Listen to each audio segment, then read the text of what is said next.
विचार करिए, जिस आज भारत विश्व गुरु बनने जा रहा है, कथाकथित लोग भारत को सोनिया की चिड़िया बनाना चाहते हैं और नरेंद्र भाई मोदी भारत को सोने की चिड़िया बनाना चाहते हैं। अब तय आपको करना है कि सोनिया का चिड़िया बनना पसंद करेंगे या सोने का चिड़िया बनना पसंद करेंगे।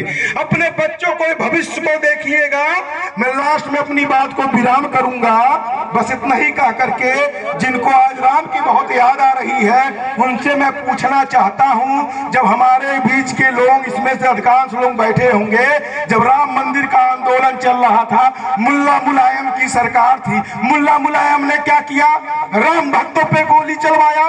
सरजू मां एकदम खून से लथपथ होकर के बह रही थी। उस समय उनका हिंदुत्व कहां गया? मेरे मित्रों, मैं बताना चाहता हूं, राम जन्मभूमि का निमंत्रण सबके घर गया था, सारे नेताओं के पास, लेकिन किसी नेता ने राम मंदिर में जाने का काम नहीं किया।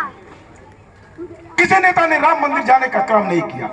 आपके बीच का बेटा, आपके बीच का प्रधानमंत्री नरेंद्र मोदी और पूज्य योगी आदित्यनाथ महाराज जी की सरकार है। मैं आप लोगों के दम पे बस इतना ही कहना चाहता हूं।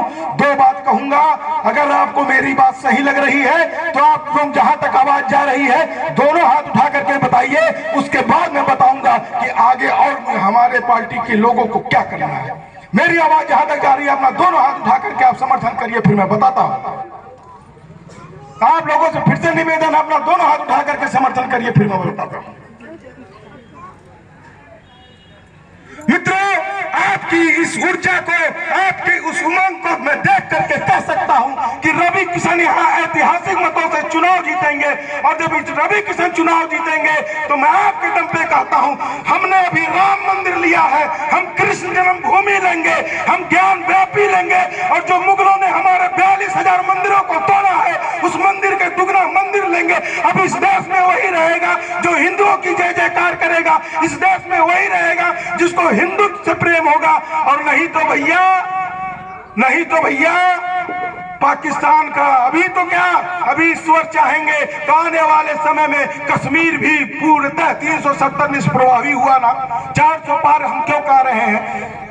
1 मिनट का समय। 400 पार मैं इसलिए कहना चाह रहा हूं सूरज जी कि हमारी लोकसभा में पूर्ण बहुमत की सरकार थी, राज्यसभा में हम कम थे, लेकिन सरकार ना होने के बाद सांसदों का एक टीम विदेश जाता है। सोचिए, किसी को नहीं पता था अभी कुछ क्षण में 370 निष्प्रभावी होने वाला है।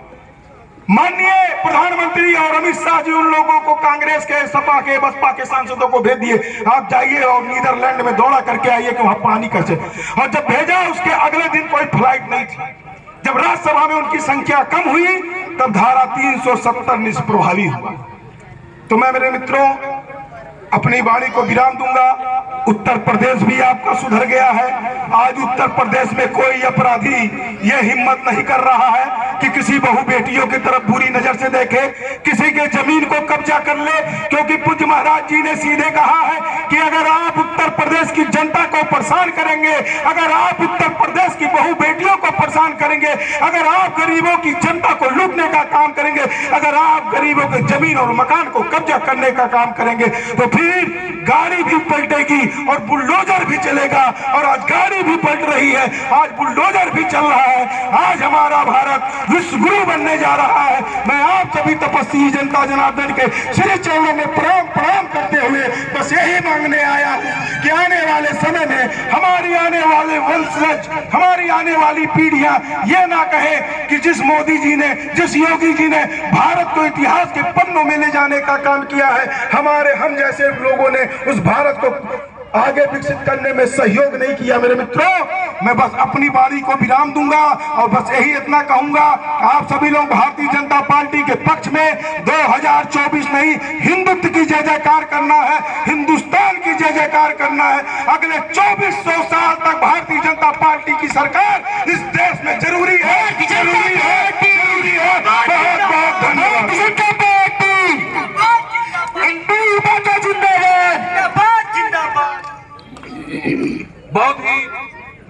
बहुत ऊर्जा से लोकप्रोत क्रांतिकारी नेता, आपने अपने बहुत ही ऊर्जावान क्रांतिकारी भाषण से यहाँ पर उपस्थित जनसैलाब को निश्चित रूप से बता दिया कि आगामी 1 तारीख को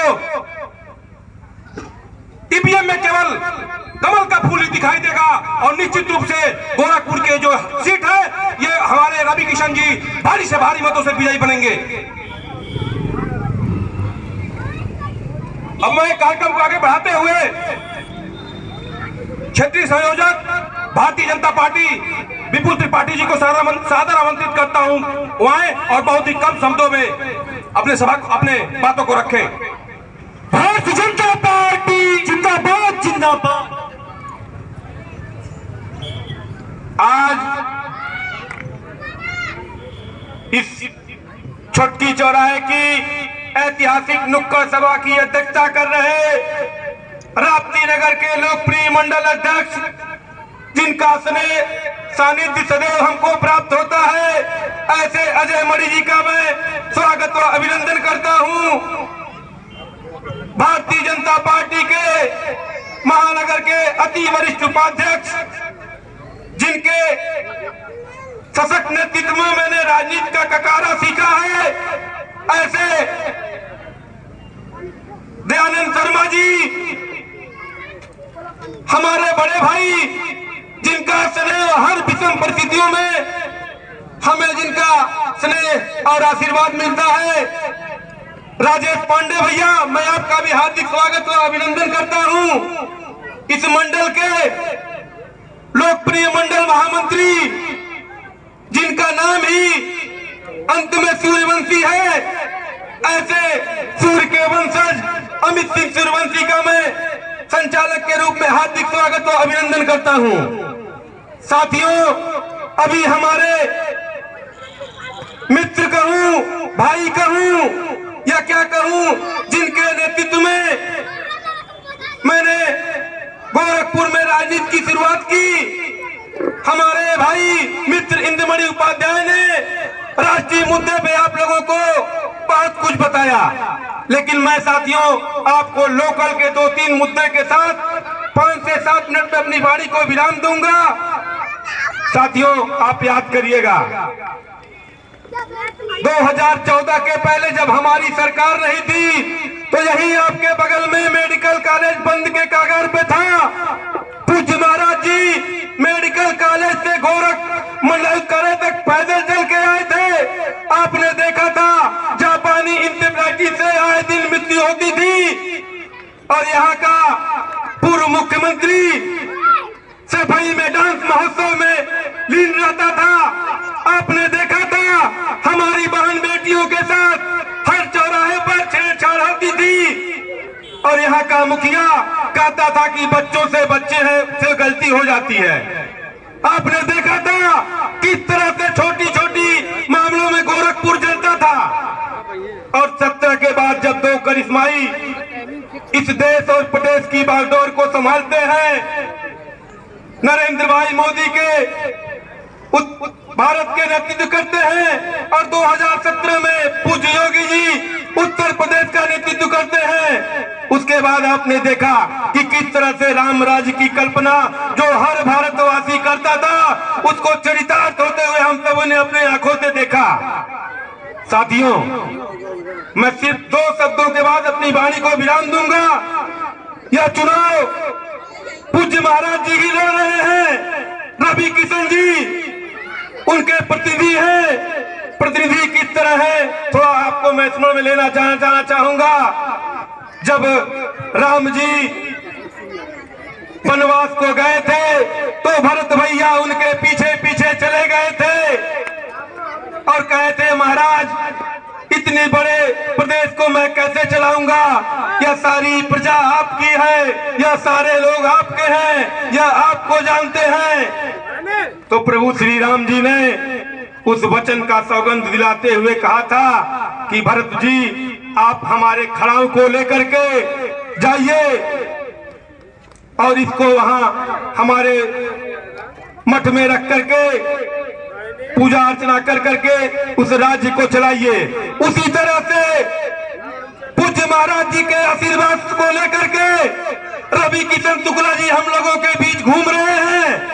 मैं आपसे आग्रह करता हूं कि आने वाले 1 तारीख को 2 जून की रोटी के लिए भारतीय जनता पार्टी के प्रत्याशी रवि किशन शुक्ला जी के पक्ष में अधिक से अधिक मतदान करके पूज्य योगी जी के हाथों को मजबूत करें। भारत